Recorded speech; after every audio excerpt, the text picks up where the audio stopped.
ما تيجي اقول لك بالتشريح العضلي ازاي تتمرن عضلات الخلفيه. في الاول يا صديقي محتاجين نتفق على ان عضله الخلفيات او الهامسترينجز مكونه من 3 رؤوس اساسيه، السيمي ممبرونس والسيمي تنديسوسيس، واخر حاجه هي البايسبس فيمورس، ودي فيها لونج هيد وفيها شورت هيد. والتمرين الاساسي اللي لازم ندخله معاك وهو اللاج كيرلز، عشان بتعمل فيه حركه اسمها ني فليكشن. يلا بينا.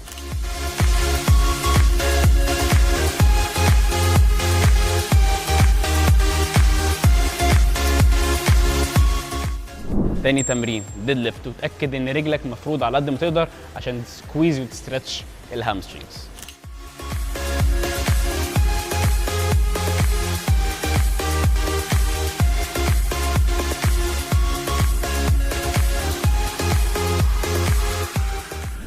كده اكون فهمتك بالظبط ازاي تستهدف عضلات الخلفيه. لو استفدت حاجه ما تنساش تعمل لايك فول عشان نشوفك الفيديو الجايه. سلام.